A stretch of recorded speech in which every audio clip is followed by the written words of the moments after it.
Could BRICS really be taking advantage of Africa's rich resources? The relationship between BRICS nations and Africa has been a subject of intense debate in recent years, with China, India, Brazil, Russia and South Africa forming this economic bloc.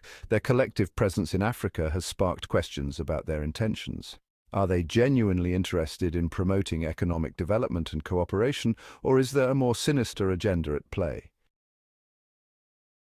As we delve into this complex issue, it's essential to acknowledge that the BRICS nations have made significant inroads into Africa, investing heavily in infrastructure development, natural resource extraction, and trade agreements. But what does this mean for Africa's sovereignty and its ability to control its own resources? The implications of this relationship are far-reaching, and it's crucial that we examine them closely to gain a deeper understanding of what's at stake. Over the next few minutes, we'll explore the various facets of this complex issue, from the economic impact of BRICS investments to the political relationships that underpin them. BRICS is often touted as a counterweight to Western economic dominance, providing an alternative developmental model for emerging economies.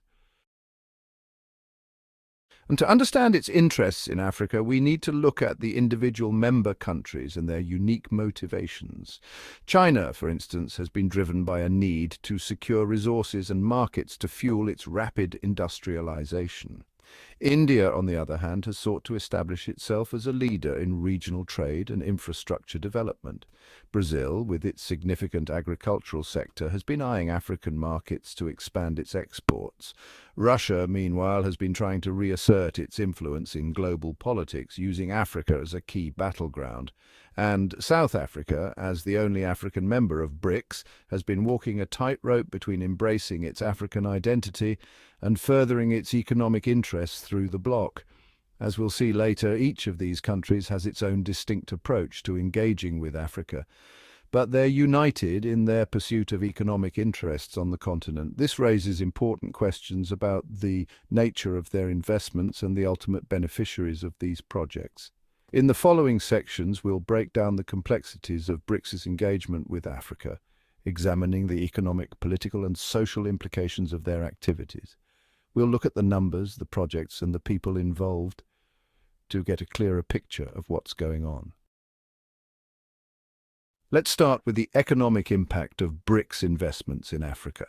One of the most significant areas of investment has been in infrastructure development, with Chinese companies leading the charge in building roads, railways, and ports. This has created jobs, stimulated economic growth, and improved connectivity across the continent. However, there are concerns that these projects are often plagued by corruption, environmental degradation, and a lack of transparency. Many Africans are worried that their governments are mortgaging their future to BRICS nations, surrendered to the whims of foreign capital. Beyond infrastructure, BRICS nations have also been investing heavily in Africa's natural resources, from oil and gas to minerals and metals. This has led to accusations that they're plundering the continent's riches, leaving little for the local populations. The political relationships between BRICS nations and Africa are also multifaceted. On the one hand, they've provided an alternative to Western-dominated institutions like the IMF and World Bank, offering more favorable loan terms and less conditionality. On the other hand, there are concerns that BRICS nations are using their economic clout to exert political influence, undermining African sovereignty and agency. In this complex web of relationships, it's essential to examine the implications for African sovereignty. Are BRICS nations genuinely interested in promoting African development, or are they primarily motivated by their own economic interests? To answer this question, we need to look at specific examples, data, and expert opinions. For instance, in Angola, Chinese investments in the oil sector have helped fuel rapid economic growth. But at what cost? Local communities have been displaced, and environmental degradation has been rampant. In South Africa, Indian investments in the automotive sector have created jobs, but critics argue that they've also perpetuated a culture of exploitation, with workers facing poor conditions and low wages. In Nigeria, Russian investments in the energy sector have been shrouded in secrecy, with allegations of corruption and cronyism. And in Ethiopia, Brazilian investments in agriculture have raised concerns about land grabs and the displacement of small-scale farmers. These examples illustrate the complexity of BRICS's engagement with Africa, highlighting the need for greater transparency and accountability. It's essential to move beyond the rhetoric of South-South cooperation and examine the reality on the ground.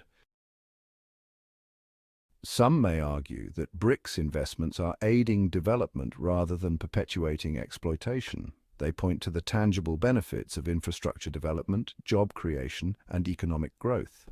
However, it's crucial to scrutinize these claims and examine the distribution of benefits, ensuring that African people are not being shortchanged. In conclusion, the relationship between BRICS and Africa is multifaceted, with both positive and negative consequences. While BRICS nations have undoubtedly brought much-needed investment and expertise to the continent, it's essential to acknowledge the risks of exploitation and ensure that African sovereignty is protected. The key takeaway from this commentary is that the BRICS-Africa relationship is complex, with both opportunities and challenges. It's up to us to engage critically with these issues, promoting a more nuanced understanding of what's at stake. Thanks for watching, and don't forget to share your thoughts in the comments below. If you're interested in exploring more global economic dynamics, be sure to check out other related videos.